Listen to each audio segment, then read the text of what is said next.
ఎంత బాధపడ్డా నేనింతవరకు పేషెంట్ కోసం ఇంత బాధపడ్డ వాళ్ళని చూడలేదు. ఆమె ప్రార్థనలే మీ ప్రాణం పోసింది.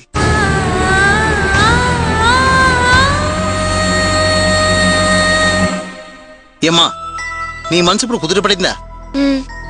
ఉప్పు కారం తగ్గించి టైం ప్రకారం చక్కగా భోజనం చేయించండి. 2 రోజులు విశ్రాంతి తీసుకుంటే నార్మల్ కండిషన్కి వచ్చేస్తారు. డాక్టర్ గారు, మీ ఫీజు? వద్దమ్మా, నీలాంటి కూతురు నాకు ఉంది. మీ అమ్మగారిని తీసుకెళ్ళు. చాలా చాలా థ్యాంక్స్ అండి. తీసుకెళ్ళమ్మా. పిన్ని,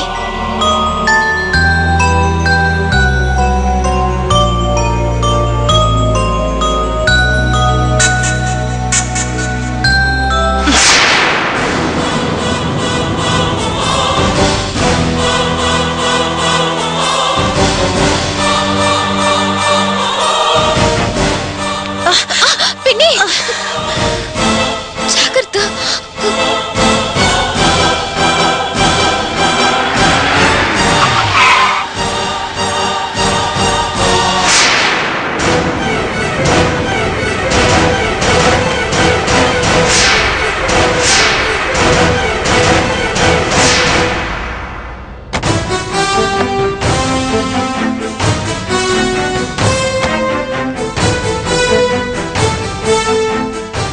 ఇదేంటి కొత్త నాటకంలా ఉంది?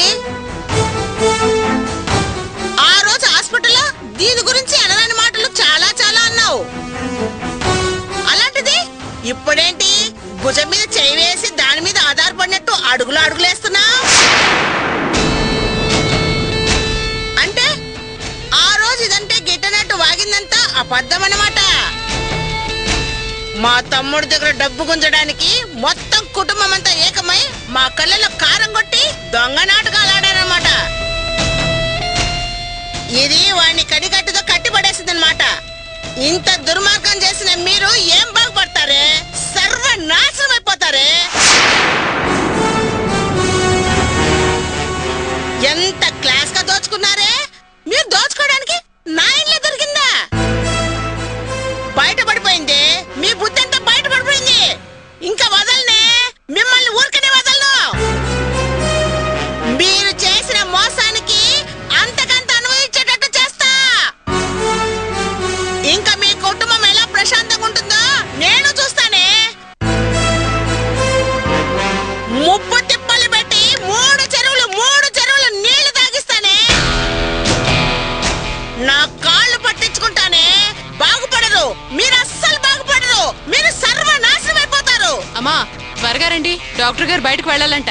కనకం, పదవాళ్ళు మనతో మాట్లాడి ఎక్కడికైనా వెళ్ళాలేమో. ముందు నా తమ్ముడు కళ్ళు తెరవనివ్వండి, అప్పుడు నా ఉగ్రనేత్రం తెరుస్తాను. మిమ్మల్ని కాల్చి బూడిద చేస్తాను. పద కనకం, పద. అరిచే కుక్కలు కరవని సామెతుంది. అది మనల్ని ఏం చేయగలదే? పదండి.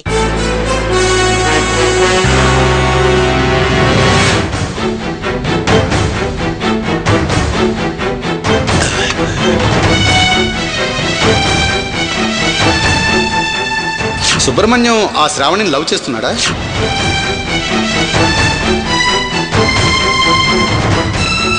ఆ శ్రావణి సుబ్రహ్మణ్యాన్ని పెళ్లి చేసుకుంటేనే సుఖంగా సంతోషంగా ఉంటుంది.